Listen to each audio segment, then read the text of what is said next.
Daily Darbar நேயர்கள் அனைவருக்கும் வணக்கம். தமிழக அரசியல்ல சீமானுக்கு காம்படேட்டரா இன்னொருத்தர் வந்துட்டாரோ அப்படின்ற அளவுக்கு சில சம்பவங்கள் நடந்திருக்கு. சுவாரஸ்யமான சம்பவங்கள் நடந்திருக்குன்னு சொல்லலாம். அதை பற்றி தான் இந்த வீடியோக்குள்ள பார்க்க போறோம். வாங்க வீடியோக்குள்ள போகலாம். சீமானை பொறுத்த வரைக்கும் எல்லாரும் அவரை பயங்கரமான கதை சொல்பவர் அப்படின்னு கிண்டல் பண்ணுவாங்க. கிட்டத்தட்ட திமுகவுடைய ஐடிவிங்கெல்லாம் வந்து பார்த்தீங்கன்னா புழுகு மூட்டை அப்படின்ற வார்த்தையெல்லாம் கூட யூஸ் பண்ணுவாங்க. அவர் வந்து பிரபாகரனை சந்தித்ததாகட்டும், இல்லைனா ஆமைக்கறி சாப்பிட்ட கதை சொன்னதாகட்டும், விதவிதமான கதைகளை சொல்லுவார். 5 வயசு குழந்தை என்ன பார்த்துச்சு, 8 வயசு குழந்தை என்ன பார்த்துச்சு அப்படின்லாம் பயங்கரமான கதைகள் சொல்லுவார். இந்த கதையெல்லாம் கற்பனை கதை, ஒன்றுமே உண்மை கிடையாது. ஒன்று அவருடைய தொண்டர்களை உற்சாகமாக வச்சுக்கிறதுக்காக அப்பப்போ ஒரு சுவாரஸ்யமாக ஒரு கதை சொல்கிறதா இருக்கும். இல்லைனா பச்சையா எல்லாரையும் ஏமாத்துறோம், தன்னை நம்ப வைக்கணும் அப்படின்றதுக்காக இவரா ஒரு கற்பனை கதையை வந்து பண்ணி தன்னுடைய இஷ்டத்துக்கு அடிச்சு விடுறாரு அப்படின்ற மாதிரி குற்றச்சாட்டுகள் வந்து வைப்பாங்க. மெயினாக இவங்க வைக்கிற குற்றச்சாட்டு என்னன்னு வந்து பார்த்தீங்கன்னா, இந்த மாதிரி கதை சொல்றதன் மூலமாக தவறான விஷயங்களை, தவறான வரலாறுகளை வந்து மக்கள் மத்தியில் பணிய வைக்கிறார், மனதில் பதிய வைக்கிறார். இதுல முக்கியமா பிரபாகரனுடைய பெயராகட்டும், இல்லை தான் இலங்கைக்கு போயிட்டு வந்த கதையாகட்டும், இதெல்லாம் ஒரு பொய்யான கதைகளா சொல்லி தனக்கான கூட்டத்தை சேர்த்துக் கொள்கிறார். இது வந்து அரசியல்ல ஒரு தவறான முன்னுதாரணம் அப்படின்னு கிண்டல் பண்ணுவாங்க. ஆன்லைன்ல வந்து பாத்தீங்கன்னா ஒவ்வொரு விஷயத்துக்கும் சீமான் சொல்ற கருத்துக்கள்லாம் வந்து பாத்தீங்கன்னா அவரே தன்னுடைய நிலைப்பாடை மாற்றி இருக்கிறதாகட்டும், இல்ல பொய்யாக ஏதாவது கூறிய கதைகளாகட்டும், அதை எடுத்துன்னு வந்து தான் திமுக வந்து ரிப்ளை கொடுப்பாங்க. பட் இப்ப திமுகவிலிருந்தே ஒரு சீமான் உருவாகி இருக்கிறாரா, அதாவது கதை சொல்வதில், தன் இஷ்டத்துக்கு கதை சொல்வதில் ஒரு சீமான் உருவாகி இருக்கிறாரா அப்படின்ற அளவுக்கு நெட்டிசன்ஸ் லைனா இப்போ சோசியல் மீடியால கிண்டல் பண்ண ஆரம்பிச்சிருக்காங்க. என்னன்னு பாத்தீங்கன்னா, புதிய தலைமுறை டிவியில வந்து புதிய தலைமுறையோட நியூஸ் சேனல் வந்து இப்பதான் சமீபத்தில் ஒரு நியூஸ் வந்து இருக்குது. மனதோடு உரையாடு வித் சமஸ் அப்படின்ற ப்ரோக்ராம்ல சமஸ் அவர்களோடு துரைமுருகன் பேசியிருக்காரு. அந்த பேட்டியில வந்து பாத்தீங்கன்னா ஒரு பயங்கரமான விஷயத்த சொல்லியிருக்காரு. எல்லாருமே ஷாக் ஆயிட்டாங்க. இந்த விஷயம் அவங்களுக்கே தெரியுமான்னு தெரியாத அளவுக்கு அந்த வடிவேலு ஜோக் வர மாதிரி ஒரு விஷயம் சொல்லியிருக்காரு. அதாவது எம்ஜிஆர் மட்டும் இன்னும் 2 நாள் உயிரோடு இருந்திருந்தால் திமுகவோடு அதிமுக இணைக்கப்பட்டிருக்கும் அப்படின்னு ஒரு குண்டு தூக்கி போட்டிருக்காரு. இதற்கான ஏற்பாடுகள் எல்லாம் நடந்து வந்தன, அதற்குள் எம்ஜிஆரை க்ளோஸ் செய்து விட்டார்கள் அப்படின்னு சொல்லியிருக்காங்க. ஆத்தாடி ஆத்தா, இது பயங்கரமான ட்விஸ்டால இருக்குது அப்படின்னு நம்மளுக்கு தோணுச்சு. இந்த விஷயம் அட்லீஸ்ட் எம்ஜிஆருக்காவது தெரியுமா அப்படின்ற அளவுக்கு தான் முதல்ல நம்மளுக்கு கேட்க தோணுச்சு. நீ என்னடா இவ்வளவு கான்பிடென்டா சொல்ற, ஒருவேளை இருந்திருக்கலாம், இணைப்பு ஏற்படுத்தியிருக்கலாம் அப்படின்னு சொல்லியிருப்பீங்க.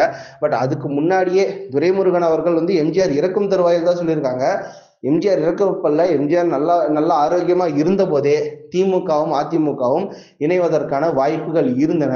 பட் எம்ஜிஆர் அவர்கள் அதை ஸ்ட்ரிக்டா மறுத்ததால் அந்த வாய்ப்பு அப்பயே வந்து முடிஞ்சு போச்சு.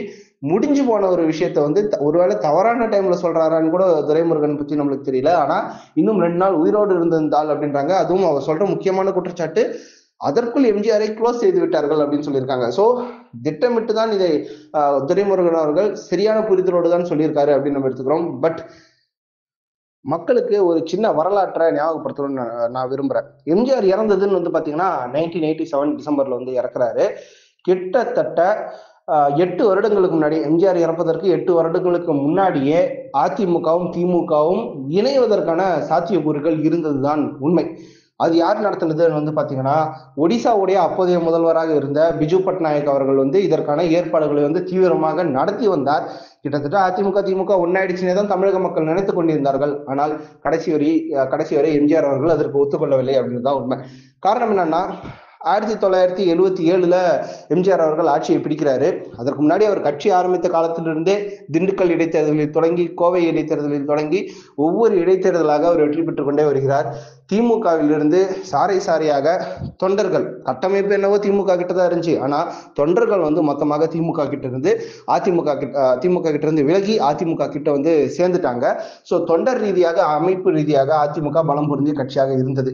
இந்த எமர்ஜென்சியை வந்து நாங்க எதிர்த்தோம் திமுக வந்து எப்பவுமே சொல்லுவாங்க. பட் திமுகவுடைய ஆட்சி தமிழகத்தில் தான் இருந்தது எமர்ஜென்சியின் போது. கிட்டத்தட்ட 1 வருஷம் எந்த பிரச்சனையும் இல்லாம இருந்தது. ஆட்சி களைவதற்கு 1 மாதம் முன்னாடி நாங்க வந்து எமர்ஜென்சி அந்த ஆட்சியை கலைச்சிட்டோம், எமர்ஜென்சில வந்து அந்த ஆட்சியை எக்ஸ்டெண்ட் பண்ணாம அந்த ஆட்சியை நாங்க கலைக்க போறோம் அப்படின்னு அவங்க சொன்ன உடனே எமர்ஜென்சியை நாங்க எதிர்த்ததால் தான் ஆட்சியை கலைச்சது அப்படின்ற மாதிரி திமுக வந்து பயங்கரமான ஒரு பில்டப் எல்லாம் விடுவாங்க. சரி, எமர்ஜென்சி ஒரு வழியாக முடிந்தது. தமிழகத்தில் சட்டமன்ற தேர்தல்கள் வந்து நடந்தது. அதுல வந்து பாத்தீங்கன்னா 1977 நடந்த சட்டமன்ற தேர்தலில் எம்ஜிஆர் மிகப்பெரிய வெற்றி பெறாரு. ஒரு அரிதாரம் பூசியவர்கள் எல்லாம் அரியணை ஏற விட மாட்டார்கள் அப்படின்ற மாதிரி கிண்டல் செய்தார்கள் திமுகவினர் எம்ஜிஆர் எல்லாம். ஆனால் ஒரு நடிகனுக்கு நாடாளக்கூடிய தகுதி இருக்கிறது அப்படின்ட்டு தமிழக மக்கள் முழு நம்பிக்கை வைத்து எம்ஜிஆருக்கு அந்த வாய்ப்பை வந்து வழங்கினாங்க. ரஜினிகாந்த் அவர்கள் சொல்லியிருப்பாங்க, எம்ஜிஆர் வந்து கட்சியை விட்டு நீக்கின உடனே அது ஒரு புரட்சியாக மாறியது, அந்த புரட்சி காரணமாக மக்கள் வந்து எம்ஜிஆரை ஆதரித்தார்கள் அப்படின்ற மாதிரி சொல்லியிருப்பாங்க. அது கிட்டத்தட்ட உண்மையாக தான் இருந்தது. ஸோ எல்லா விதத்திலும் வந்து பார்த்தீங்கன்னா பயங்கரமான ஒரு வெற்றி அப்படின்றது அதிமுகவுக்கு கிடைத்து கொண்டிருந்தது. பட் இது திமுகவுக்கு ஆபத்தாக போய் முடியும். ஏன்னா அதிமுகன்னு ஒரு புது கட்சி, அப்போ வந்து திமுக வர்சஸ் காங்கிரஸ் இருந்த சமயத்துல அதிமுகன்ற ஒரு புது கட்சியை உருவாகி அது திமுகவை வீழ்த்தி இருக்கிறது அப்படின்னா திமுகக்கு இனிமேல் தலைவலி தான். ஒருவேளை மாற்று வேணும் அப்படின்னு நினைச்சா காங்கிரஸுக்கு ஓட்டு போட்டுட்டாங்கன்னா அதுவும் பிரச்சனை அப்படின்றதுக்காக இந்த இணைப்பு ஏற்படுத்துறதுக்கு திமுக முயற்சி செய்ததாக நிறைய பேர் வந்து சொல்லுவாங்க. அதுல முக்கியமானவர் அப்படின்னு வந்து பார்க்கும்போது தமிழகத்தில் இருந்த 2 பெரும் திராவிட கட்சிகளை ஒன்றிணைய வேண்டும் அப்படின்னு நினைச்சது ஒடிசா மாநிலத்தில் அப்போதைய முதல்வராக இருக்கக்கூடிய பிஜு பட்டாயக் அவர்கள். அவங்க வந்து சேர்த்து வைக்கிறதுக்காக எல்லா விதமான பேச்சுவார்த்தையும் நடந்துச்சு. இது அந்த காலத்துல வாழ்ந்தவங்க கிட்ட நிறைய பேர்கிட்ட வந்து நீங்க பேசுனீங்கன்னா, அந்த காலத்து அரசியலை கவனித்தவர்களிடம் பேசுனீங்கன்னா, கருணாநிதி அவர்கள் பல கண்டிஷனை போட்டாரு.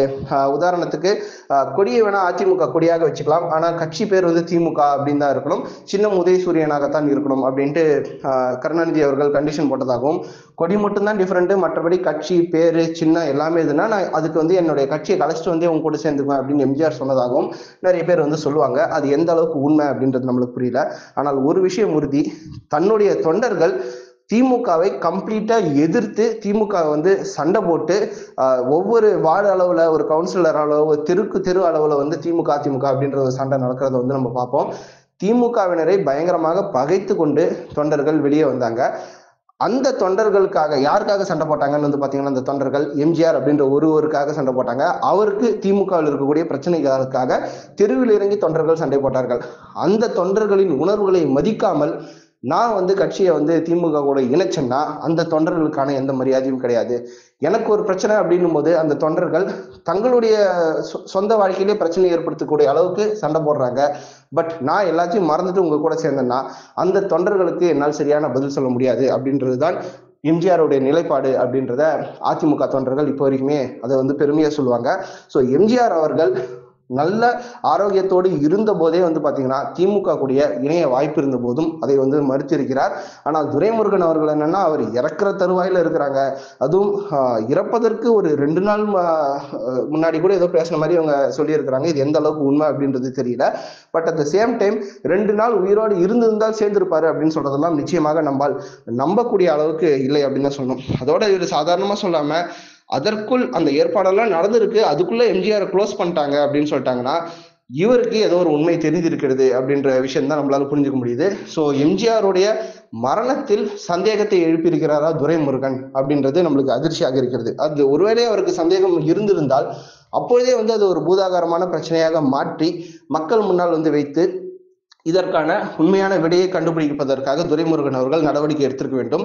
யாரோ க்ளோஸ் செஞ்சுட்டாங்க அப்படின்னு சொல்லும்போது நிச்சயமாக இது ஒரு சந்தேகமான ஒரு மரணமாகத்தான் அவர் பார்க்கிறார் அப்படின்னு புரியுது. இத்தனை ஆண்டு காலம் அமைதியாக இருந்துவிட்டு ஏன் இப்பொழுது வருகிறார் அப்படின்றது நம்மளால சுத்தமா வந்து புரிஞ்சுக்க முடியல. கிட்டத்தட்ட 40 ஆண்டுகள் நிறைவேற போகிறது எம்ஜிஆர் அவர்கள் மரணம் அடைந்து. இப்பொழுது ஏன் இதை இந்த பிரச்சனையாக ஒரு க்ளோஸ் செய்து விட்டார்கள் அப்படின்ற வார்த்தையை வந்து யூஸ் பண்றாரு அப்படின்றதும் புரியல. ஒருவேளை அரசியல் ஆதாயத்திற்காக அப்போதைக்கு ஆட்சிக்கு வரதான் முக்கியம் அப்படின்றதுக்காக அப்பொழுது அமைதி காத்துவிட்டு இப்பொழுது மேலும் அதிமுகவை பலவீனப்படுத்துவதற்காக இப்படி சொல்றாரா, இல்லை வழக்கம் போல சீமானுக்கு காம்படிஷனை யாராவது உருவாக்கணும் அப்படின்ட்டு திமுகவிலிருந்தே துரைமுருகனை சீமானுக்கு டஃப் கொடுக்குற அளவுக்கு கதை சொல்ல ஆரம்பிச்சிருக்காங்களா அப்படின்றது நம்மளுக்கு புரியல. இதற்கு காலம்தான் பதில் சொல்ல வேண்டும். துரைமுருகன் அவர்களுடைய இந்த சர்ச்சை கருத்து பற்றி உங்களுடைய கருத்து என்ன அப்படின்றத கமெண்ட் பாக்ஸ்ல மென்ஷன் பண்ணுங்க. மீண்டும் இன்னொரு வீடியோவில் சந்திப்போம். நன்றி.